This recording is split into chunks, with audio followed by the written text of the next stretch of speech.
Hello friends, नमस्कार। आप ही के अपने यूट्यूब चैनल ऑल इंडिया भर्ती अपडेट में आप सभी का स्वागत है। फ्रेंड्स, 4 जनवरी 2022 को कुक ट्रेड का एग्ज़ाम हुआ था। उसका एग्ज़ाम पैटर्न क्या था, आगे जो कुक वाले हैं वो कैंडिडेट काफ़ी ने कमेंट किए, काफ़ी ने कॉल किए कि वो जो सिलेबस में उनको पूछा क्या गया था वो हमको बताइए। 4 जनवरी को दीमापुर और सुखोई सेंटर दोनों सेंटरों पे एग्ज़ाम हुआ था। उसका रिजल्ट भी आ गया। उन सभी कैंडिडेटों का मेडिकल भी हो चुका है।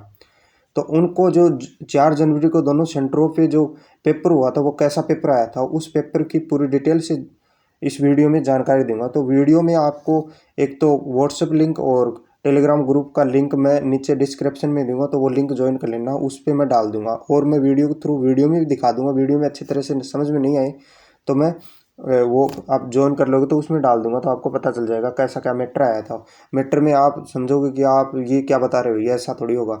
मैटर में आपको बता देता हूँ, यानी कि टॉपिक 2 4 5 टॉपिक से ही सारे क्वेश्चन उठाए गए। यानी अलग से ऐसा नहीं था कि आपके लिए कोई अलग अलग जो भी टॉपिक हैं, यानी आपकी मैथ में 30 टॉपिक हैं तो 30 में उठा लिया, इंग्लिश में 20 टॉपिक हैं तो 20 में उठा लिया, रीजनिंग में 25 टॉपिक हैं तो 25 में 25 से टॉपिक से उठाया। ये नहीं हुआ। 2 3 5 टॉपिकों से सारा कंप्लीट 25 क्वेश्चन। और मैटर क्या रहने वाला आपको पता ही है सभी को। 25 का हो जाएगा इंग्लिश, 25 का मैथ, 25 का रीजनिंग और 25 का जीके।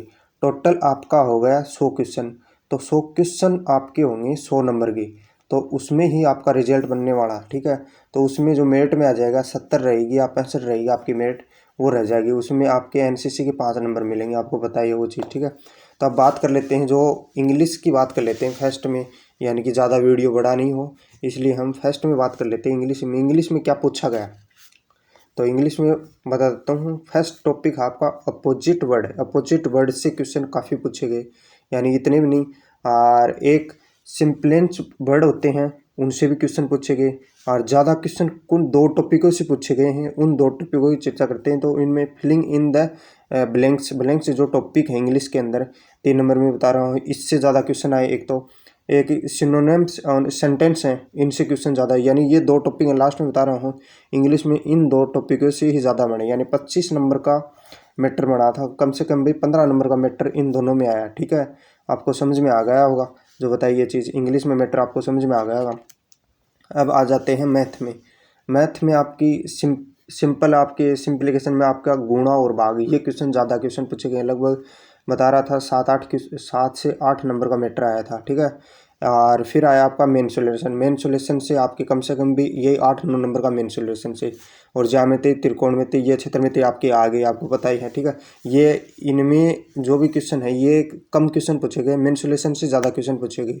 और आपके एक ये टॉपिक हो गया फर्स्ट में सिंपली। ठीक है, तो ये मैं आपको डाल दूंगा तो आपको समझ में आ जाएगा। ये मैं पता है मेरे को वीडियो में आपको अच्छी तरह से समझ में नहीं आएगा जो भी मैं टॉपिक बता रहा हूँ। ठीक है, 3 से 4 टॉपिक ही आपके वीडियो थ्रू बता रहा हूँ, आपको समझ में आ जाएंगे अच्छी तरह से। ठीक है, अब बात कर लेते हैं रीजनिंग की। रीजनिंग में कैसा क्या मैटर आया।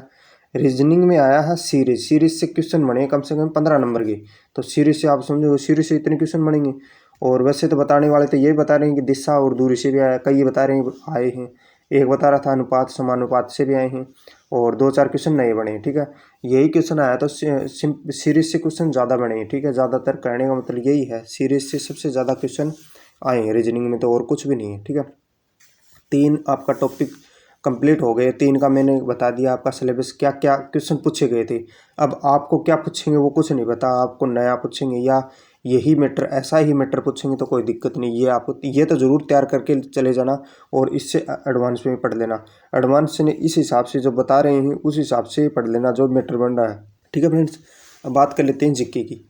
जीके में देखो आपका आ गया हिस्ट्री आएगा ज़्यादा, पॉलिटिकल आएगा।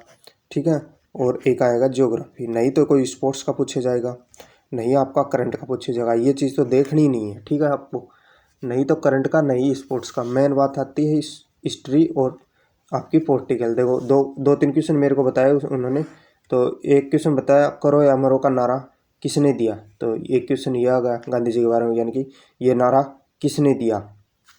ठीक है, भारत के प्रथम राष्ट्रपति कौन है, तो राष्ट्रपति से आपके क्वेश्चन उठा लो। एक राजधानी हो से भी क्वेश्चन उठा लो आप, राजधानी है ना, उस राजधानी भी देख लेना आपकी। ठीक है, स्टेट की पूछेंगे लगभग, आपको बता दिया।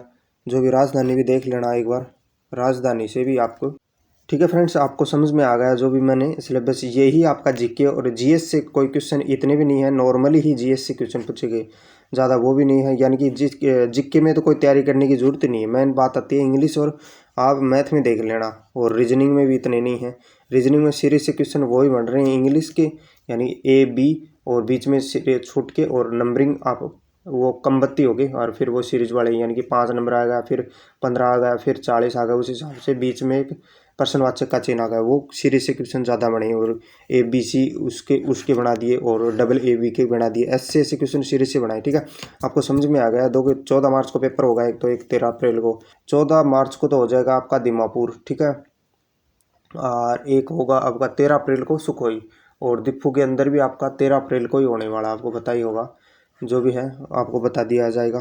जो भी फिजिकल होगा, फिजिकल की डेट वहाँ पे फिजिकल करने के बाद रिटर्न की डेट दी जाएगी। ठीक है फ्रेंड्स, आपको समझ में आ गया। ये 2 डेटों में आपका जो रिटर्न होने वाला है, और काफ़ी डाउट चल रहे थे कि कैसा क्या मैटर आना। मैंने मैटर आपको पूरी डिटेल से समझा दिया। ठीक है, आपको और भी कोई डाउट लग रही है तो एक बार कमेंट बॉक्स में जाके कमेंट कर देना। ठीक है friends, thank you so much.